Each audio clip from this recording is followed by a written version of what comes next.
এই পানি ছাড়া জীবন বাঁচে না। সেই পানি আজ দেখেন জীবনহানির সম্মুখীনের কারণই হচ্ছে পানি। নদী ভাঙনে গত 4 দিন যাবত আমরা পানিবন্দী।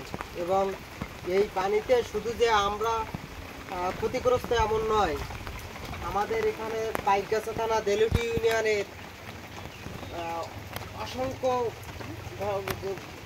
মানুষ এখানে পানিবন্দী। এবং জীব, জনপদ এবং মালের যে ক্ষতির সম্মুখীন আমরা হচ্ছি, তাই এখন আপনাদের বলে বোঝাতে পারবো না। বিশেষ করে কৃষি কর্মকাণ্ডের সমস্ত কিছুই তলিয়ে গেছে। এবং রাস্তাঘাট, গরু, ছাগল, হাঁস, মুরগি, এমনকি আমরা যেটা রান্না করব সে জায়গাটাও পর্যন্ত বেঁচে নেই। এই যে দেখতে পাচ্ছেন, এখন চলে যাব আমরা অন্য কোনো উঁচু জায়গায়। আমরা বাড়িঘর সবই ছেড়ে দিছি, কারণ সেখানে থাকার খুবই বিপজ্জনক একটা অবস্থা তৈরি হয়েছে। এখনো আমাদের এলাকায় বাঁধ তৈরির সেই ব্যবস্থাটা সম্ভব হচ্ছে না। দেখতে পাচ্ছেন এই বৃষ্টি হচ্ছে, এর ভিতরে বৃষ্টি হচ্ছে এবং বৃষ্টির কারণে এলাকার মানুষ আরও দুর্বিষহ হয়ে পড়েছে জীবনযাপনে। রাস্তাঘাট সব তলিয়ে যাচ্ছে ভাঙনে।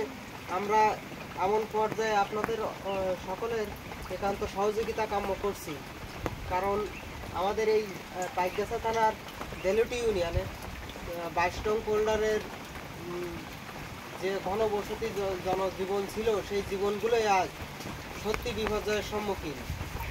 এমন অবস্থায় নদী ভাঙনের যে তাণ্ডবে আমাদের এই যে অঞ্চল যে ক্ষতিগ্রস্ত হচ্ছে, এদের মেরামতের এবং সংস্কারের জন্যই অবশ্যই ঊর্ধ্বতম কর্মকর্তার কাছে আমি অনুরোধ জানাবো। এবং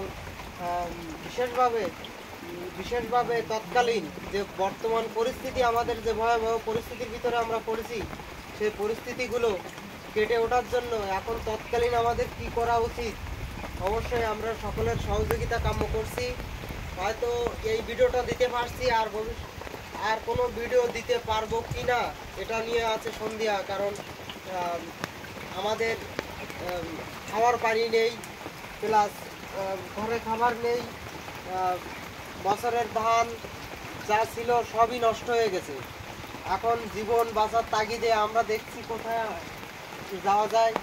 তাই সকলের সহযোগিতা কাম্য করছি। আপনারা যারা এই ভিডিওটা দেখবেন, অবশ্যই যে যেখান থেকে পারবেন আমাদের সহযোগিতা করার জন্য, অবশ্যই আপনারা যারা সহযোগিতা করার সামর্থ্য আছে, বিশেষ করে এমন পর্যায়ে আমাদের জীবন বাঁচানোর যে সহযোগিতা, সেগুলো আপনারা যাতে করতে পারেন, বা আপনারা যে যেখান থেকে যে অবস্থানে পারেন অবশ্যই আমায় সহযোগিতা করার চেষ্টা করবেন। সকলকে ধন্যবাদ।